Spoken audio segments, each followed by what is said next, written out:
Alors le projet dans lequel aujourd'hui on a investi la dimension artistique et théâtrale est à l'origine vient donc d'un appel à projet du 3CA BTP sur les compétences socio-professionnelles des jeunes. La problématique a été posée, à savoir comment nous dans nos CFA, avec des jeunes qui ont entre 16 et 25 ans, on peut les faire grandir sur toute la partie soft skills, qui sont en fait toutes les compétences sociales qui sont appliquées à l'environnement du bâtiment. On s'est creusé la tête avec l'équipe socio-éducatrice, avec Ghislaine et Isabelle, qui sont donc des animatrices, pour essayer de construire un programme d'activités sur lesquels les jeunes pouvaient s'investir, indépendamment de leur formation professionnelle. Et naturellement, nos yeux se sont portés sur le théâtre, parce que d'une part, Ghislaine avait déjà une fibre dans cette dimension, et moi d'autre part, parce que j'ai fait une rencontre exceptionnelle sur le département du Lot-de-Garonne, par l'intermédiaire donc ce monsieur Roger Lauré, qui est un grand monsieur du théâtre et avec lequel j'ai eu une conversation qui a ouvert mes yeux à ce nouveau périmètre d'activité. Et de là, on a construit un scénario sur lequel le CFA d'Agen s'est posé. Donc tout ça s'est fait juste un petit peu avant l'appel à projet du 3CA. Et en fait, derrière, quand est sorti en 2021 cet appel, ça a été pour moi une révélation de pouvoir m'inscrire dans cette dynamique. Et du coup, le dossier a été accepté et aujourd'hui, on a un résultat qui dépasse largement nos espérances. Nos jeunes arrivent d'un système scolaire qu'ils n'ont aucun code en termes de vie sociale, de vie en entreprise, et que notre rôle à nous, c'est justement de les accompagner dans le développement de ces compétences. Il y a eu plusieurs enjeux. D'abord, quand vous montez un projet de ce niveau-là, il y a des résistances. Des résistances qui sont à la fois celles des encadrants. Nous-mêmes, en tant que formateurs, en tant qu'équipe, on n'est pas persuadés de la force de ce projet. Pourquoi? Parce que d'abord, on ne l'a pas connu, on ne l'a pas vécu. Et donc, on n'a pas passé cette barrière, on ne peut pas prétendre être sûr du succès, de la garantie de l'opération. Ensuite, la deuxième barrière la plus importante, c'est une fois que vous avez construit certainement les scénarios, c'est de se dire est-ce que les jeunes vont répondre? Et là, ça a été aussi une grande surprise, parce que le cheminement dans lequel on est passe par une pré-étape qui est ce qu'on appelle la semaine d'intégration. Et au cœur de cette semaine d'intégration qui intègre donc tous les jeunes apprentis primo-entrants, donc tous les gamins qui viennent notamment de l'éducation nationale, on leur permet pendant une journée de découvrir l'environnement théâtral avec des figures d'improvisation qui leur sont proposées. Et du coup, on a déjà une première alerte théâtrale qui est projetée par rapport à ces jeunes. Et dans un second temps, on organise ces réunions d'information destinées à les sensibiliser et puis surtout à les mobiliser sur le grand projet de théâtre qui se déroule sur 6 mois.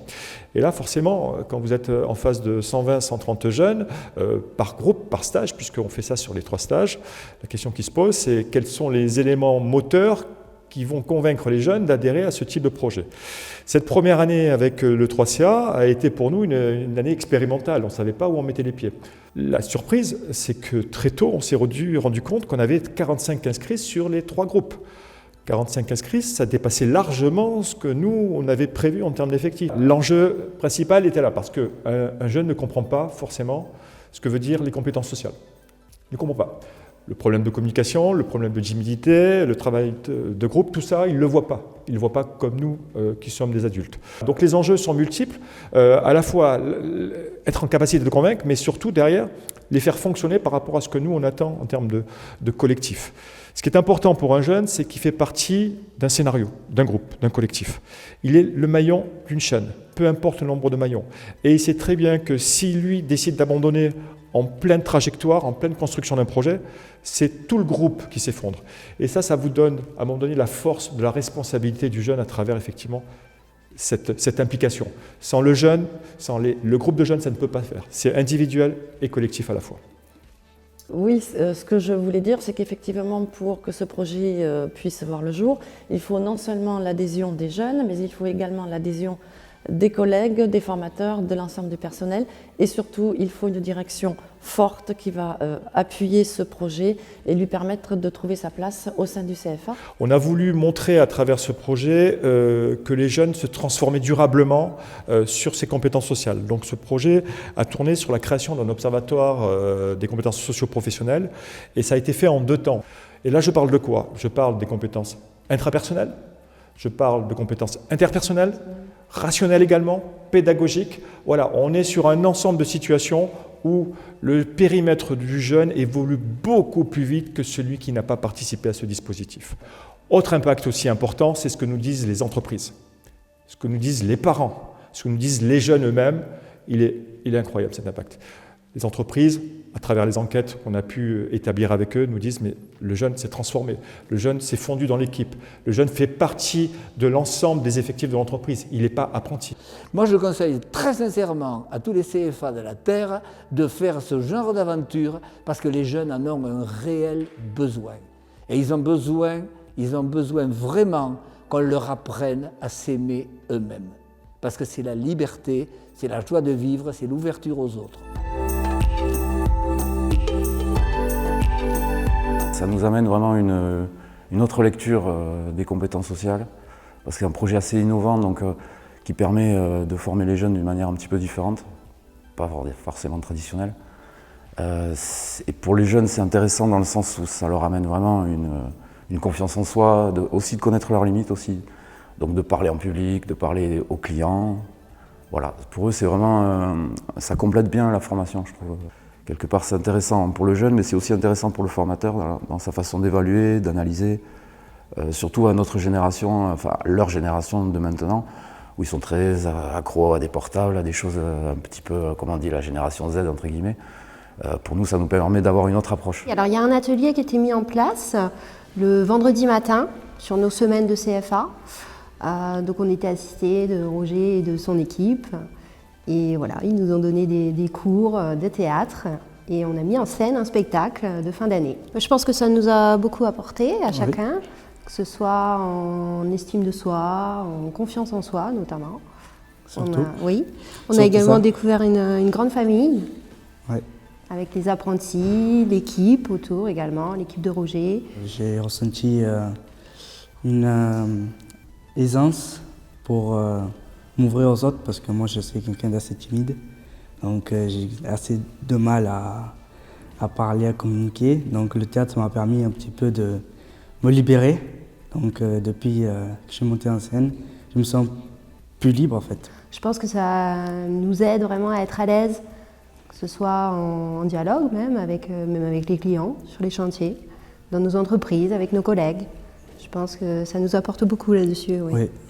Oui, le théâtre, oui, ça a vachement un avantage sur notre vie privée parce que déjà, le dialogue, parler, on apprend à parler, à être plus, je veux dire un truc, mais être plus sérieux, comme plus triste, comme plus joyeux. Et c'est quelque chose qu'on découvre au théâtre et qu'on apprend au théâtre, que ce soit à parler, comme vous dites, avec les clients ou avec le patron. Ouais, c'est ça augmente énormément la confiance en soi et la façon de s'exprimer. Moi, j'étais timide, je parlais à personne, mais maintenant, j'arrive à parler même avec des clients et tout.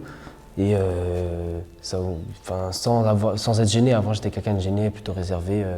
Je restais derrière mon patron, maintenant je peux aller parler aux clients, je peux même les aider, tout ça. C'est vrai que ça aide à ce niveau-là, au niveau entreprise aussi. Ouais. Le projet démarre au mois d'octobre. Pourquoi il démarre au mois d'octobre? C'est la période d'accueil des primo-entrants chez nous. Généralement, ça se fait fin septembre, début octobre. C'est là où on impulse les premières dynamiques et on fait travailler les jeunes sur l'improvisation théâtrale. Donc là, on est sur un scénario où tout le monde peut se lâcher et c'est plutôt du théâtre plaisir que du théâtre classique. Ça va jusqu'au mois de juillet de l'année suivante, c'est-à-dire que toute la construction est bâtie sur cette capacité qu'on a de mobiliser les jeunes pendant 6 mois de formation. Ces 6 mois sont incompressibles, c'est-à-dire qu'on ne peut pas avoir moins de 8 séances de formation. 8 séances, c'est quoi? C'est pas grand-chose, c'est 8 fois 2 heures par stage. Donc, et on a 3 stages. C'est ce qui complique un peu la vie d'un CFA, c'est qu'on a des stages A, B et C, et sur chacun de ces stages, il faut avoir une approche propre au stage en question. Et ensuite, on va jusqu'au mois de juillet. Pourquoi le mois de juillet? Parce que c'est la fin de l'année. C'est une soirée de gala, c'est une soirée de détente pour les jeunes, et ça clôture assez bien toute l'année scolaire. Donc voilà, on est sur une période en gros de 10 mois. Alors le ticket, il est un petit peu différent suivant qu'on dispose ou pas d'infrastructures.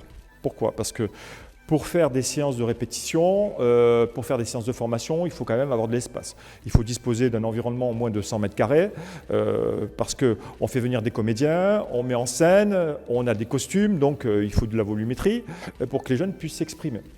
À côté de ça, il faut des petites salles également pour que les jeunes puissent se retrouver sur des préparations qui sont très spécifiques. On ne peut pas mettre tout le monde dans une même salle. Donc voilà, il y a un peu d'apport logistique à avoir. Ensuite, il faut un peu de matériel. Il faut avoir la possibilité de filmer quelques séquences pour ensuite les récupérer et dispatcher à l'intérieur de ces séquences les contenus pour voir ce qui a marché, ce qui n'a pas marché. Réécouter les séquences sonores, puisque le sonore fait partie de la vie du spectacle. La musique en fait vraiment partie. Et à côté de ça, il faut des encadrants. Alors, qu'est-ce que ça coûte financièrement? On est à peu près sur un budget de 100 000 € sur l'année. Il y a plein de choses dans ce budget. Il y a à la fois les comédiens qui sont présents. Il y a aussi le temps de travail des formateurs, le temps de travail des animateurs, le temps de travail de la direction. Et puis à côté de ça, on a aussi toute la campagne de communication autour du projet, les locations de salles et également toute la partie technique. Et puis surtout, ce que ça développe, c'est du partenariat. Le partenariat, c'est-à-dire que vous avez sur scène des mineurs non accompagnés, vous avez sur scène des jeunes qui sont en situation de handicap, et oui, même ces profils-là. Vous avez également les organisations professionnelles CAPEB, FFB qui sont proches de nous et qui participent, non pas physiquement, mais qui sont dans la salle parce qu'ils applaudissent dès demain ce qui se passe. Voilà, donc on est sur un scénario aujourd'hui qui est réalisable pour n'importe quel CFA. Aujourd'hui, je me mets à la place d'un directeur de CFA ou d'un adjoint socio-éducatif qui se dit comment je peux intégrer ce dispositif. Moi, je pense que dans l'immédiat, il faut déjà qu'il y ait une volonté autour du COPIL du CFA, accompagné par les gens qui font vivre l'animation dans le centre de formation. Il ne faut surtout pas s'engager dans un projet de ce niveau si vous n'avez pas l'adhésion et si vous n'êtes pas convaincu que ça va fonctionner. Nous, on a mis, on va dire, on a vécu le plus difficile. C'est-à-dire qu'on ne savait pas où on allait, on ne savait pas si ça allait fonctionner. On a osé pousser sans arrêt les limites du possible. On l'a fait parce que j'étais très très bien entouré et parce que j'avais des personnes qui étaient convaincues que ça allait fonctionner. Elles m'ont convaincu également et moi j'ai donné évidemment le top départ à l'organisation. Après, il y a autre chose qui est important, c'est que d'abord, il faut que vous ayez la justesse des mots avec la troupe théâtrale. Nous, on a démarré le projet, on n'avait pas un sou en poche. Heureusement que le 3CA est arrivé et finalement, ça a verni tout le projet. Donc, je pense que c'est à la portée de n'importe quel CFA. Simplement, il faut avoir un peu d'appétence dans ce domaine artistique.